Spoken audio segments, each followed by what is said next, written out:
شہریار آفریدی کے خلاف M P او order میں اختیارات سے تجاوز پر توہین عدالت کا case Islamabad high court نے deputy commissioner Irfan Nawaz Memon, S S P operations Jamil Zafar, D P O Farooq Bhutter اور ایس ایچ او ناصر منظور پر فرد جرم عائد کر دی۔ غیر مشروط معافی مسترد کر دی۔ ملزمان کا صحت جرم سے انکار۔ جسٹس بابر ستار نے ریمارکس دیے، کھلی عدالت میں چارج شیٹ پڑھی گئی ہے، جو کچھ بھی ہے اب ٹرائل بھی ثابت کرنا۔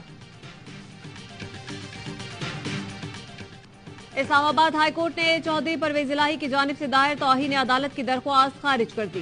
سابق وزیر اعلیٰ پنجاب نے جیل سے رہائی کے بعد دوبارہ گرفتاری پر آئی G Islamabad, deputy commissioner, S S P operations, S H O تھانہ شالیمار اور دیگر کے خلاف توہین عدالت کی درخواست دائر کی تھی۔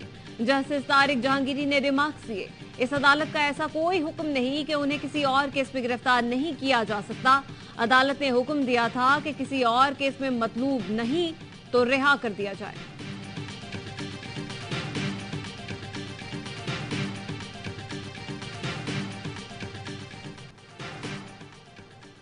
سائفر کیس میں چیئرمین پی ٹی آئی اور شاہ محمود قریشی کی درخواست ضمانت پر سماعت بغیر کارروائی ملتوی۔ آفیسر سیکریٹ ایکٹ کے تحت قائم خصوصی عدالت کے جج ابوالحسنات ذوالقرنین کی رخصت کے باعث سماعت ملتوی کی گئی۔ عدالتی عملے نے وکلاء کی استدعا پر 9 ستمبر کی تاریخ مقرر کر دی۔ بشرا بی بی کے خلاف توشہ خانہ تحائف کی جعلی رسیدوں سے متعلق کیس۔ اسلام آباد کی سیشن عدالت نے بشرا بی بی کی عبوری ضمانت میں 12 ستمبر تک توسیع کر دی۔ نیب نے توشہ خانہ کیس میں چیئرمین پی ٹی آئی کی اہلیہ کو آج طلب کر رکھا ہے۔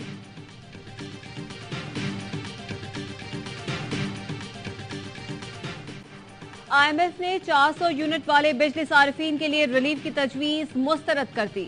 نگراں حکومت اور آئی ایم ایف کے درمیان صرف 200 یونٹ استعمال کرنے والے صارفین کے لیے بل قسطوں میں وصول کرنے پر اتفاق۔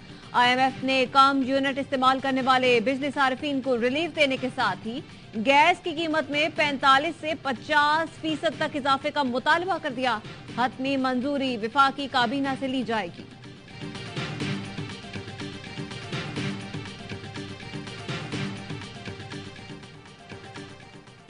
امریکی ڈالر کو ریورس گیئر لگ گیا۔ انٹر بینک میں ڈالر 2 روپے 48 پیسے سستا 304 روپے 50 پیسے کا ہو گیا۔ اوپن مارکیٹ میں امریکی ڈالر کی قدر میں مزید 4 روپے کی گراوٹ، 308 روپے میں فروخت۔ اوپن مارکیٹ میں ڈالر 3 روز میں تقریباً 20 روپے سستا ہو چکا۔ امریکہ نے طالبان کے لیے افغانستان میں فوجی ساز و سامان نہیں چھوڑا، اسلحہ ایئر کرافٹ کابل میں چھوڑا تھا۔ ترجمان امریکی national security council John Kirby کی press conference. A R Y news کے سوال پر کہا، جس جنگی ساز و سامان کی آپ بات کر رہے ہیں وہ افغان ڈیفنس فورسز کے حوالے کیا۔ صدر بائیڈن کو احساس ہے کہ پاکستان کو خطرات کا سامنا ہے۔ پاکستان میں دہشت گردی کی بڑی وجہ افغانستان سے جڑی سرحد ہے۔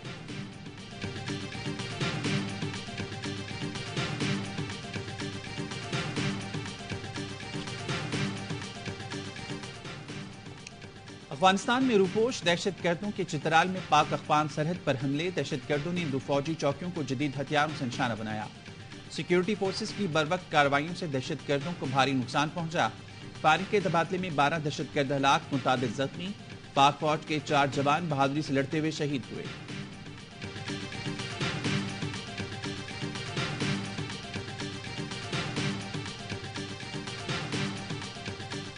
کوئٹہ کے نواحی علاقے اخبرگ میں سی ٹی ڈی کی کارروائی۔ کالادم تنظیم کے 4 مبینہ حملہ آور مارے گئے۔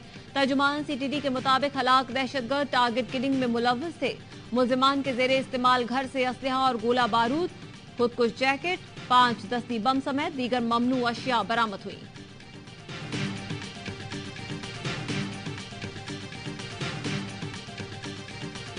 حکومت کا 16 ماہ میں قومی خزانے کو ٹیکا، سیاست نہیں ریاست بچانے کے دعوے داروں نے 10 ارب روپے میڈیا اشتہارات پر لوٹا دیے۔